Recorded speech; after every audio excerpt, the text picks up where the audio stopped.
Pois é, gente, voltamos com a Tarde é Show, nova temporada aqui pela Rede Brasil de televisão e estamos recebendo um participante da 22ª Bienal do Livro, né, Bienal Internacional do Livro aqui de São Paulo, que está sendo um grande barato, um grande sucesso. O que tem de gente todos os dias na Bienal é uma coisa assim...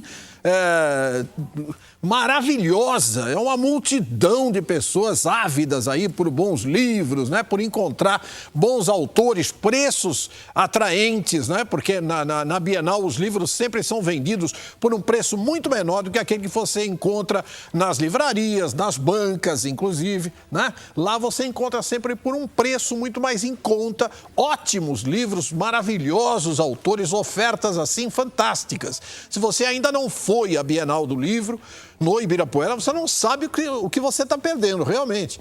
Porque é muito importante que você vá. É um acontecimento maravilhoso, é um mega acontecimento que está movimentando São Paulo inteiro e o país inteiro. Tem gente vindo de todos os cantos do país, até de outros países, para participar da Bienal do Livro de São Paulo. E é com muita honra que nós estamos recebendo um dos escritores que está participando da Bienal do Livro, que é o Roberto Bombardi. Tudo bem, Roberto? Tudo bem, Décio. É uma grande honra estar no seu programa. Prazer é todo nosso. Você escreveu um livro e esse livro está sendo um destaque da Bienal do Livro. Deixa eu mostrar. Qual é a câmera que eu posso mostrar? Essa mesmo? Aqui? Ah, então tá aqui, olha, cara. Filho do Amanhã, Roberto Bombardi, o destino da humanidade na decisão de um homem. E tem um cavaleiro cruzado aqui, um cavaleiro medieval aqui, né, de armadura e tudo, apoiando-se sobre a sua espada e tal. Uma capa muito atraente, com um clima muito bacana, né, de muito bom gosto.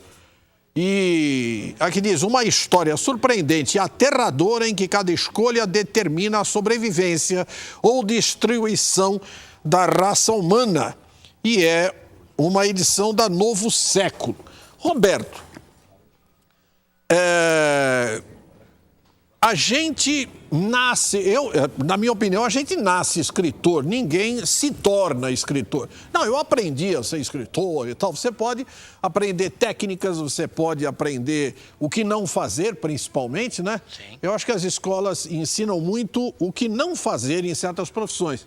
E uma delas é a literatura, né? Para você aprender a escrever, não existe escola nenhuma que te ensine. Ou você já nasce com esse chip, ou nada feito. Você concorda com isso? Bom, Décio, é o seguinte, para mim a literatura é como se fossem meus próprios filhos. Sim. Eu aprendo muito mais com os meus livros do que com os meus próprios mestres.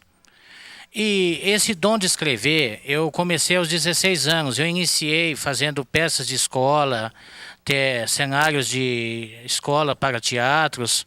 Era uma pessoa muito benquista na parte, criava poesias para muitos amigos meus. Mas o dom que veio ao auge do nascimento deste livro, que é o Filho do Amanhã, que é a série que está causando polêmica na minha região, que está chamando a atenção até de pessoas de nível internacionais, foi a forma em que ele foi criado. Deus dá o dom de acordo com a nossa capacidade, como eu disse para você. Mas, porém, o homem menospreza a capacidade que ele tem. Ele põe o ceticismo no lugar da confiança que Deus pôs no coração dele. Então, esse trabalho foi originado através de sonhos e visões que eu tive quando eu durmo. Toda noite, quando eu vou dormir, eu sonho com a história.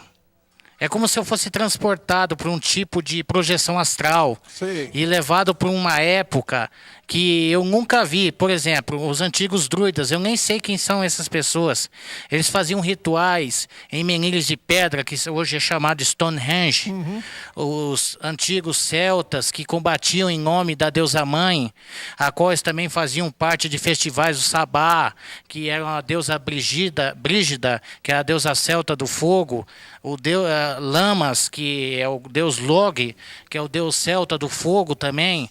A parte também de Beltane, que significa a fertilidade, em que eles faziam sacrifícios ou oferenda aos seus deuses para o benefício da colheita.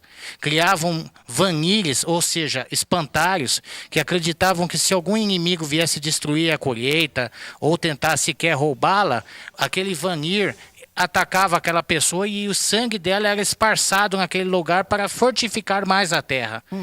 E finalmente a data de o dia de Todos os Santos, que é o dia de Samhain, que é hoje comemorado o Halloween, o dia das bruxas. Eles antigamente acreditavam que o véu dos vivos e os mortos ficavam mais fino e que era possível os espíritos malignos passarem para o nosso mundo e as pessoas se disfarçavam de feiticeiras e monstros para confundi-los, para que eles não reconhecessem quem eram os vivos. Então essa história foi aparecendo na minha mente. Vi a estupidez das guerras das cruzadas, em que os templários lutavam em nome de Cristo, matavam pessoas inocentes, não sabendo quaisquer em seu caminho, a espada lampejava diante da vida deles.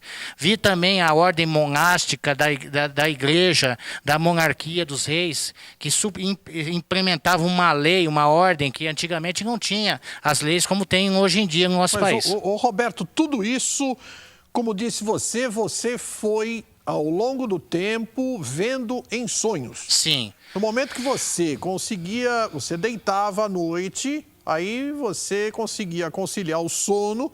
No momento que você entrava nesse estado, você passava, então, a ter essas visões. Exatamente. A primeira vez que aconteceu... E aí você anotava, como é que você fazia? Sim, a primeira vez que isso aconteceu, eu até assustei.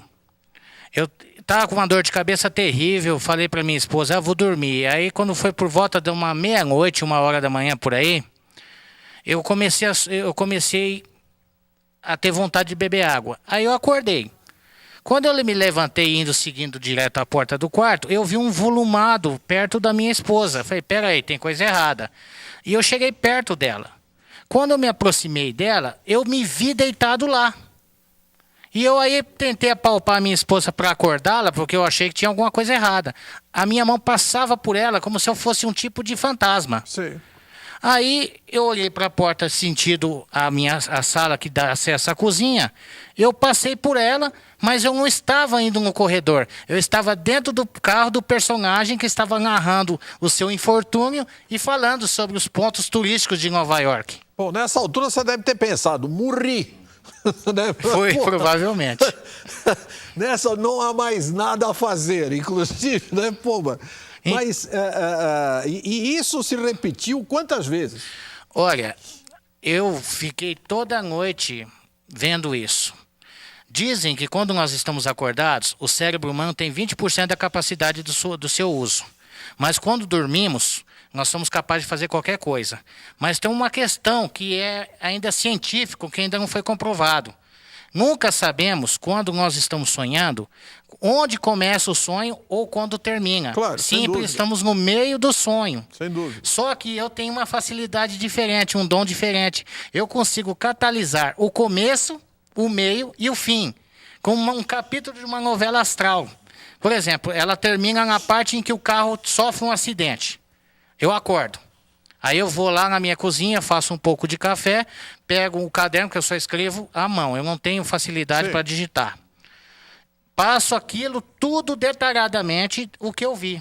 E aí espera a noite seguinte pelo próximo capítulo. Exatamente. Aí começa onde parei para dar sequência naquilo. Agora, me diz uma coisa. Você, quando isso aconteceu, obviamente, qualquer um, não só você, mas qualquer pessoa ficaria muito assustada. Nessa altura você procurou médico, você procurou um vidente, você procurou um paranormal, você procurou alguma explicação para isso que você vinha passando? Olha, eu fui sim. Eu fui atrás de um neurologista. Ele disse que eu não tinha nada, que eu estava com uma saúde perfeita.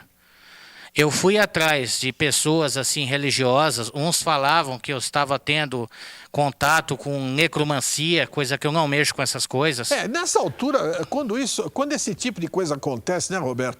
cada um quer tirar a sua casquinha. Então, cada um dá uma explicação diferente, né? Exato. A verdade é essa. Uns falavam que eu sou médium. Realmente, eu respeito todas as religiões, eu não tenho crítica de nenhuma. Mas eu fui criado de uma forma cristã, então eu creio que é um dom que Deus me deu. Sem dúvida, sem dúvida.